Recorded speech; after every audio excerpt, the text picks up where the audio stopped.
Minister Iswaran.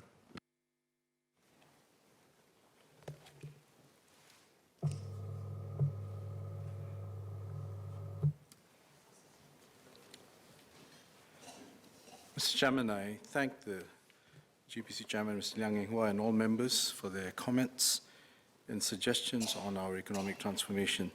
Singapore's economy grew by 3.6% in real terms last year, higher than the 2.4% growth in 2016. This can be attributed in large part to the global economic recovery. However, our tripartite partners' transformation efforts have also made a valuable contribution by enabling our enterprises and workers to benefit from new economic trends. Aggregate data like GDP growth give us a feel for the overall economy and its direction, but they do not tell us the whole story, especially the unevenness in the economic terrain. The pace and success of transformation varies according to the context of a particular sector or enterprise. And this variation is due to different capabilities, external demand conditions, and even different levels of aspiration. So our efforts to transform the economy must take cognizance of this diversity of circumstances and needs. And our strategies must also be nimble and adapt with the times. And that is why we are making changes to government policies and programs, and even to the way that we are organized. And let me elaborate. As Mr. Henry Kwek has noted, although our overall economic performance has improved, the outcome varies across sectors. And there are several reasons for this. Mr. Chairman, may I have your permission to display some slides? Thank you. First, our sectors face a spectrum of external demand conditions. Within the manufacturing sector, on the one hand, the electronics cluster saw strong annualized real value-added growth of 24.4% per annum between 2015 and 2017, boosted by robust demand for semiconductors to be used in smartphones and vehicles. On the other hand, the real VA of the transport engineering cluster contracted by 12.2% per annum over the same period due to the fall in demand for the marine and offshore segment. Secondly, we see more success in sectors which are better able to tap on external growth opportunities.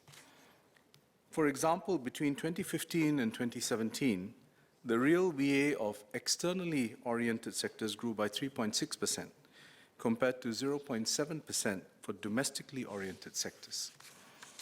And third, even among the domestically oriented sectors, their ability to reduce their manpower intensity and raise productivity has varied. The real VA of retail, trade, and food services have grown over the past 2 years by 2.7% and 1.2% per annum, respectively. However, retail trade's growth has been much more productivity-driven, with VA per worker, which is the darker blue bar, rising at 3.3%, unlike the decline of 1.9% in food services.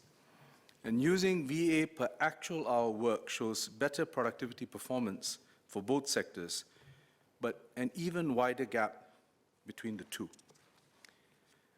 Given this variation, the industry transformation maps aim to address each sector's particular set of circumstances. For example, the ITM's support of our externally oriented sectors' growth and aspirations for market leadership are basically channeled through the development of high-value capabilities. A case in point is the logistics ITM, which is led by EDB, which envisages strong growth, a CAGR of 5% between 2015 and 2020, leading to a nominal value add of $8.3 billion in 2020, and the creation of 2,000 new PMET jobs between 2015 and 2020. To achieve this, the ITM advocates the development of specialized logistics handling capabilities. If I can illustrate, TI Chem provides specialized logistics services for chemical and pharmaceutical products. Over the years, it has become a market leader, even supporting multinational corporations in their overseas operations. Spring's programs have helped the company develop these specialized capabilities enhance its IT and HR systems, and upgrade its workers' skills. As a result, the company has grown by nearly 13% per annum between 2012 and 2016 and has created more than 60 good jobs.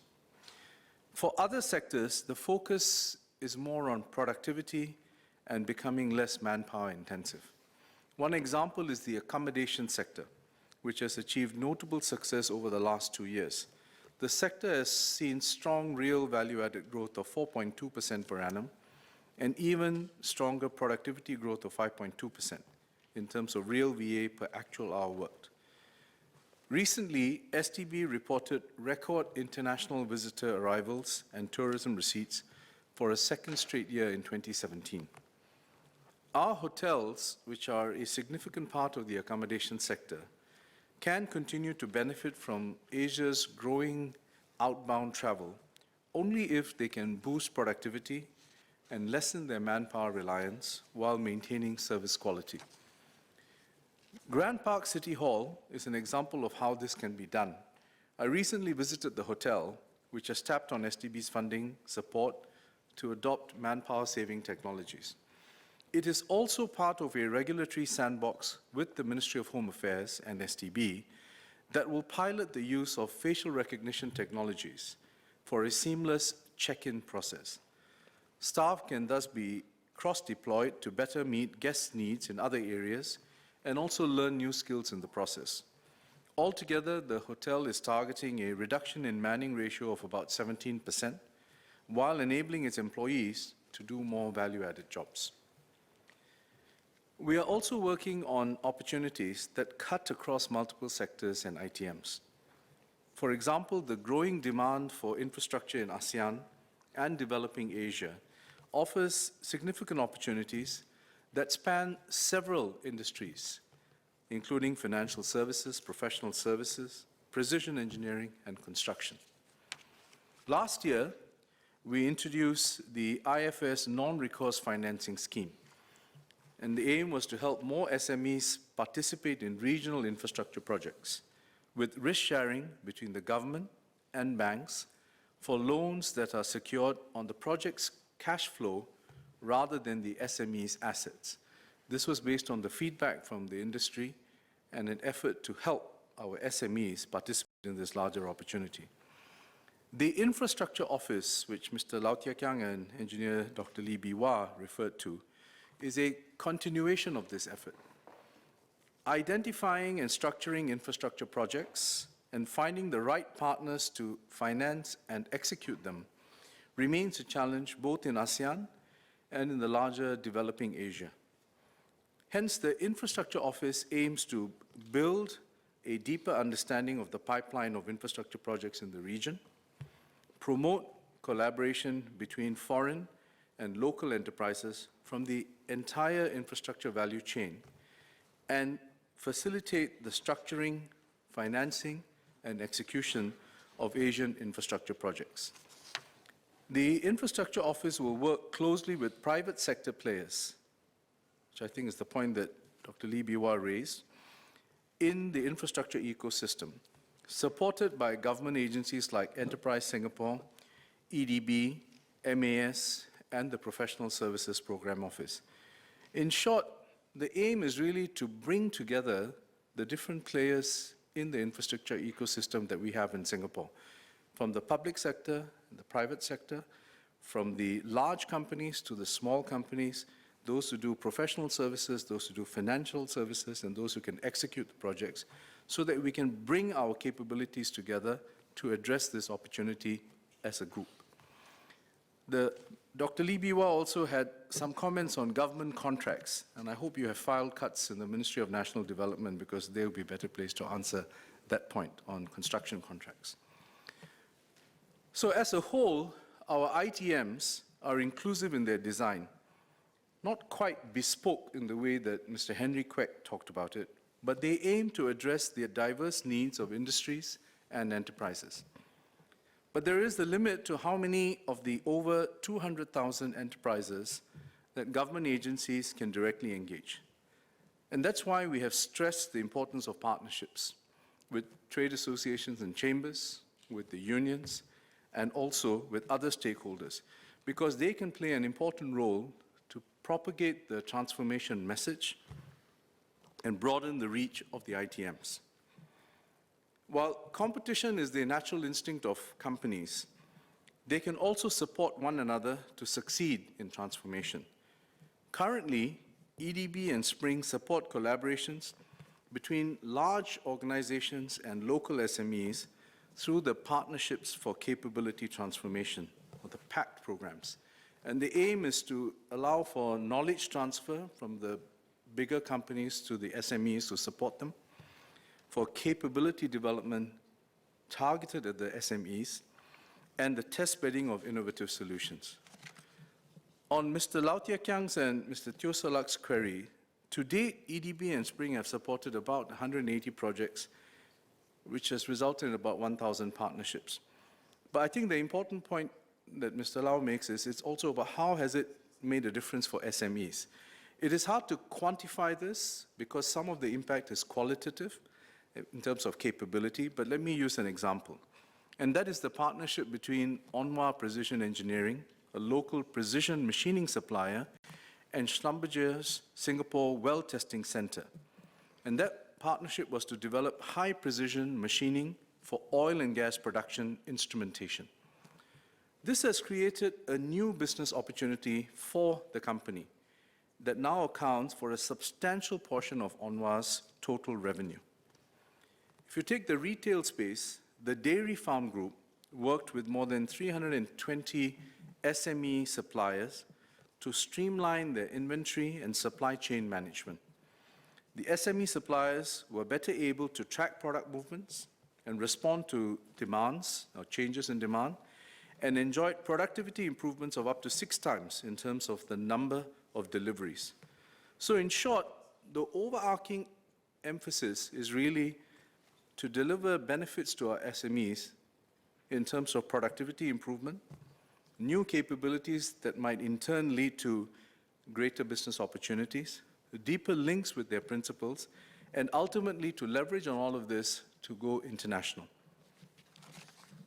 In view of the positive experience that we've had, we have allocated $100 million over the next 3 years for an integrated PACT program. In other words, it's bringing the EDB and Spring programs together to support these and more forms of collaboration among enterprises, to work and grow together in capability and business development. So what sort of programs will this support? First, it will support, in addition to what I've described between the big companies and SMEs, is projects among SMEs and startups, which will now also qualify for support under the integrated PACT. The scope of the PACT will also be expanded to include sourcing for service providers, as well as to promote the early adoption of new technologies among local enterprises. And third, based on feedback from many SMEs on the value of collective branding, resource pooling, and venturing overseas together, PACT will also support such strategic alliances to move into new business areas in both domestic and overseas markets. So in other words, it is helping or aims to help SMEs complement one another as a group as they venture into new areas, whether it's Singapore or internationally. And I think Mr. Thomas Chua acknowledged that the PACT program has indeed benefited SMEs, and there's a good track record in terms of the outcomes. Like our clusters or sectors, our enterprise landscape is also quite variegated. Micro and small enterprises account for a significant majority, with medium and large enterprises comprising only about 4% and 1% respectively of the total enterprise base.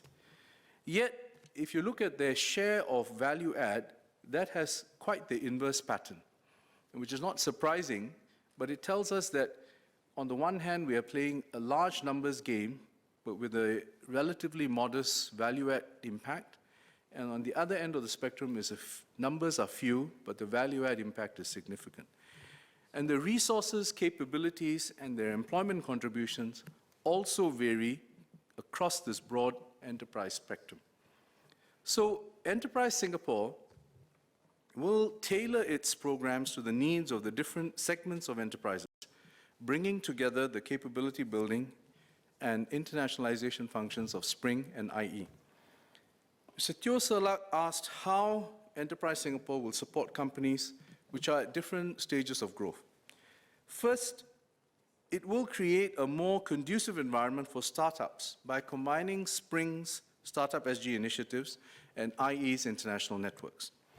Beyond mentorship and funding, startups increasingly need to internationalize a lot earlier in their development in order to gain access to new markets and also acquire complementary capabilities.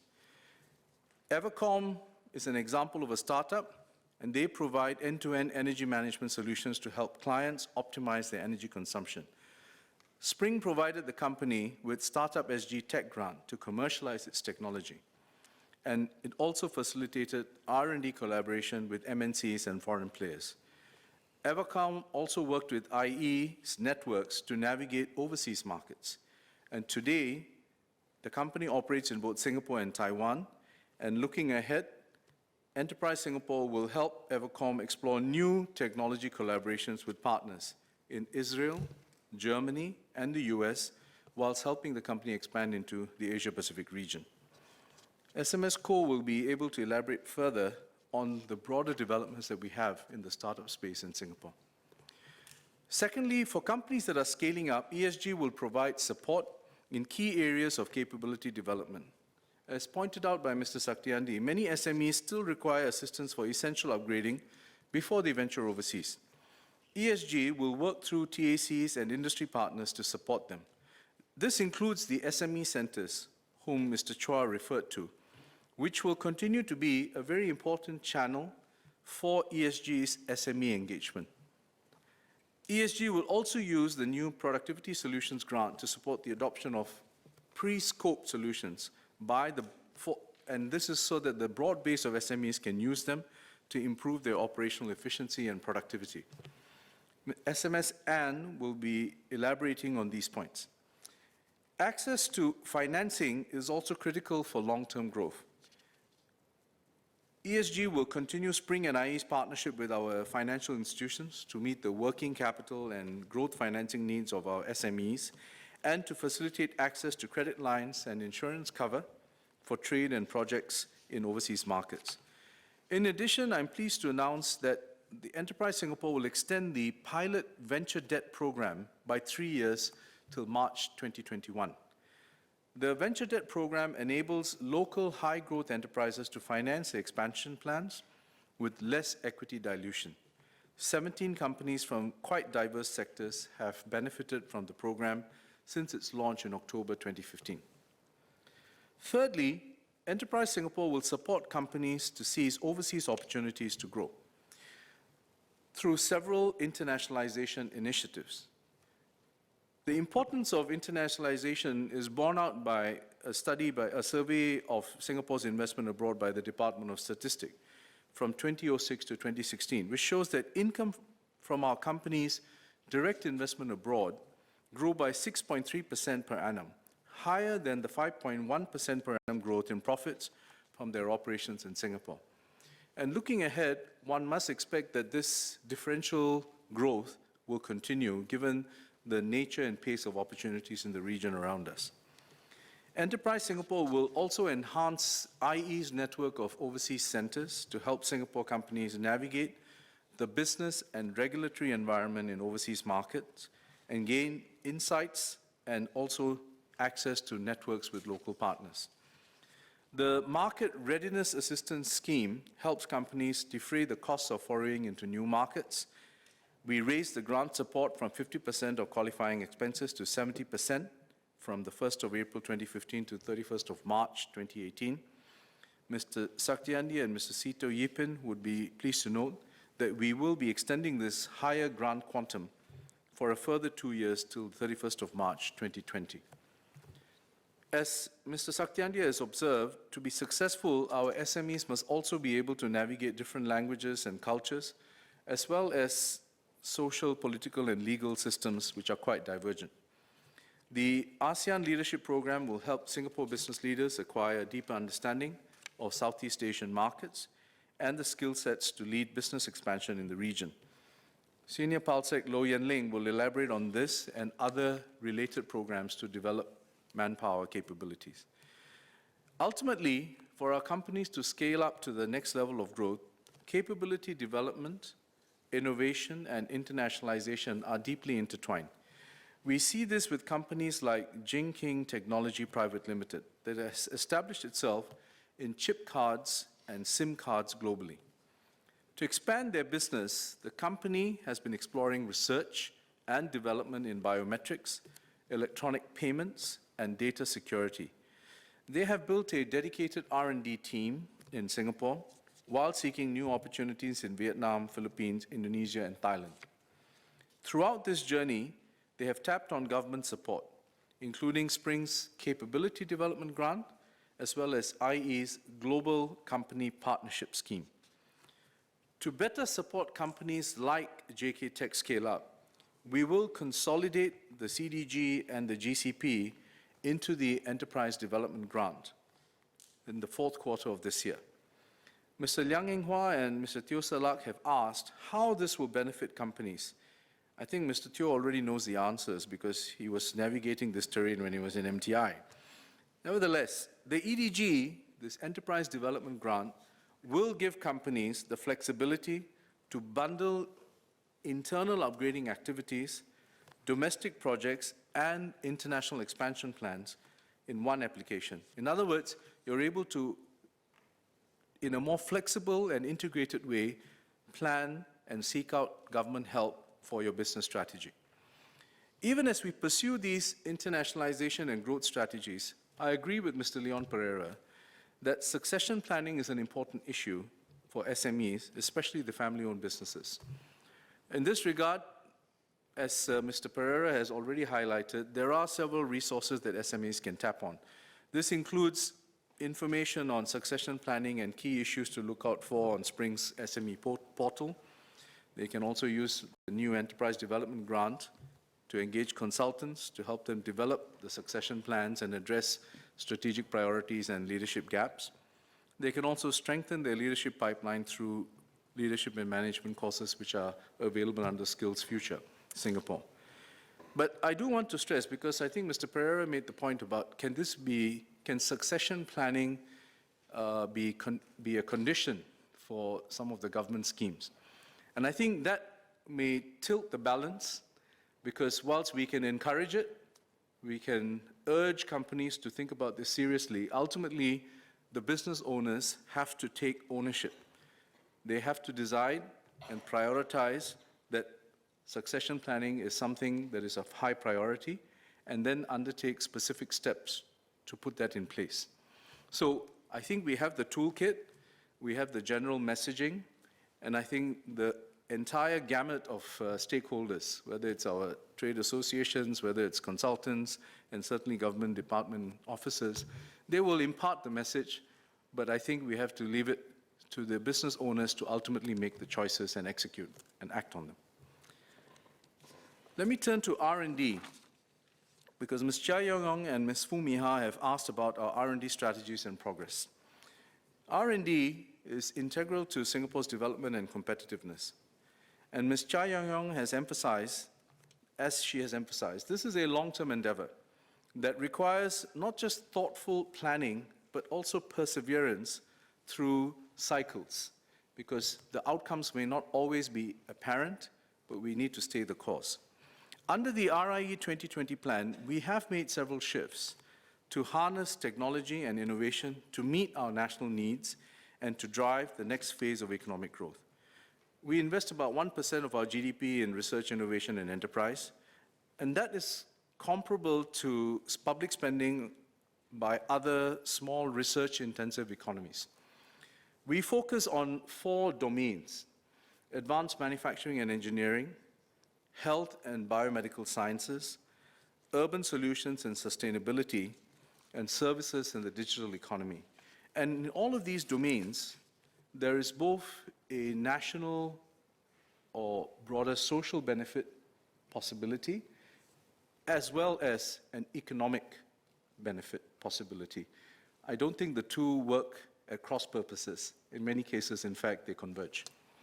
The government's investment in R&D has catalyzed business expenditure on R&D of $50.6 billion between 2006 to 2016. It's a growth rate of about 6%. Both foreign and increasingly local companies have recognized Singapore's R&D value proposition, and they're taking steps to deepen their R&D capabilities. This has also led to the creation of jobs, of good jobs, with the number of RSEs, research scientists and engineers, increasing from 22,000 in 2006 to more than 35,000 in 2016. I know the point that Ms. Chia Yong raised was beyond RSEs, what sort of jobs are being created. And I think when I describe some of the ecosystem outcomes that we achieve, it might give you a sense of it, although it is difficult to have a direct correlation measurement of the exact outcomes beyond the direct job creation that an R&D project may result in. Singapore's research efforts and outcomes are also acknowledged internationally by global innovation reports. The Bloomberg Innovation Index has ranked Singapore as the third most innovative economy in the world, and this takes into account outcome indicators such as patent activity, high-tech diversity, density, productivity, and manufacturing value add. And we are also nurturing public-private R&D partnerships to yield both social and economic benefits. And let me use our work in skin research to illustrate. The Skin Research Institute of Singapore is a collaboration between A*STAR, the National Skin Centre, and NTU to build R&D capabilities that can address common medical conditions like eczema, diabetic skin ulcers, and tumors. Such R&D capabilities also have the potential to yield economic benefits. For example, Ikeda, a local SME, has developed novel skincare products using A*STAR's patented polymeric carrier technology. The technology allows active ingredients in the skincare serum to be loaded in individual carriers for greater effectiveness. Ikeda launched its new range of serums under the Iren brand in Singapore in December last year, and it plans to also export them. More broadly, R&D boosts the innovation capacity and competitiveness of Singapore's sectors. Singapore's excellence in skin research has been instrumental in anchoring global industry leaders like Procter & Gamble, L'Oreal, and Amor Pacific. These MNCs have established skin and hair research labs in Biopolis, which has contributed to the growth of innovation partners such as ingredient suppliers and contract research organizations, including university spin-offs driving the robust and organic expansion of the consumer care sector. More broadly, A*STAR offers different avenues of support for enterprises with differing needs. Ms. Chia Yong cited several overseas examples of the modalities. I think this helps to illustrate the way we are going about it. This includes direct engagement with companies through operations and technology road mapping or project-specific collaboration agreement, which is in the top part of the slide. It can include platforms like Tech Depot that offer plug-and-play solutions, which addresses substantially the needs of SMEs who may not have the capacity to undertake bespoke R&D, but they're able to adopt broader R&D outcomes, technology outcomes. The secondment of researchers to companies under the TEUP program to conduct R&D and also to develop new products and processes. And this is a very successful program by A*STAR, where our researchers are actually seconded out to companies to work in these companies. And I would say that in not an insignificant number of cases, in fact, the companies end up hiring them, taking them on full-time. And that's a flow of talent that we are quite happy to encourage and support. And finally, licensing agreements under, for example, the Head Start program, where collaborating companies can tap on royalty-free exclusive IP from A*STAR for the first 36 months. We're always happy to learn and adapt practices from other jurisdictions in terms of their best practices. And indeed, A*STAR and the National Research Foundation continue to do this on an active basis. To punch above our weight and position Singapore as a global Asia node of technology, innovation, and enterprise, we must have our finger on the pulse of global trends and ensure that our institutions are ready to respond to emerging opportunities. And that is why A*STAR is proactively transforming itself to stay at the forefront of science and technology trends, help enterprises capture opportunities, and attain higher levels of R&D outcomes and aspirations over the long term. Over the past 2 decades, A-STAR has nurtured a strong base of capabilities to support the innovation capacity of our industries. Between 2011 to 2016, A-STAR worked on more than 12,000 industry projects, attracting over $2 billion in research investments from companies through joint collaborations and other open innovation platforms. In addition, with favorable licensing terms for local enterprises and the introduction of simplified licensing processes in 2013, the cumulative adoption of A-STAR licenses has more than doubled from 191 in 2014 to 422 in 2016. So in general, I think we're going in the right direction. But more can be done, and today's research and innovation landscape in Singapore and around the world is vastly different to a decade ago, and we must expect that it will continue to evolve. So we are encouraging our firms to be more innovative and transform, and equally we want our public sector agencies to also become nimbler and be better partners to enterprises on their innovation and transformation journey. So A-STAR aims to be more agile and flexible in the way it is able to harness research talent and funds to develop capabilities and skills at the leading edge, and then transfer these technologies to industries in an even more efficacious manner than in the past. A-STAR will do so primarily through a mechanism they call programs that will bring together multidisciplinary teams from various institutions in Singapore in order to solve complex problems. Increasingly, many of the problems are of a multidisciplinary nature. You need not just someone from an engineering domain, you may need mathematicians, you may need biologists, etc. And so this sort of structure, which is flexible and is able to draw on the talent that is needed in order to start addressing the more complex problems. An example of this is A-STAR's Artificial Intelligence Initiative. They call it A-STAR AI, that was launched recently in collaboration with the universities and industry. One of the solutions developed by the cross-disciplinary team under the A-STAR AI is an automatic real-time fault detection tool for predictive maintenance. This system has already been adopted by a few companies in the engineering and transportation sectors. A-STAR will elaborate further on its transformation efforts in due course. Our universities are also undertaking more industry-relevant research, the importance of which Ms. Fumiha emphasized. Beyond the examples I have shared of the linkages between A-STAR and industry, MOE's framework for the allocation of research funding to autonomous universities also takes into account industry collaboration, such as the number of industry projects and the amount of industry co-funding for R&D.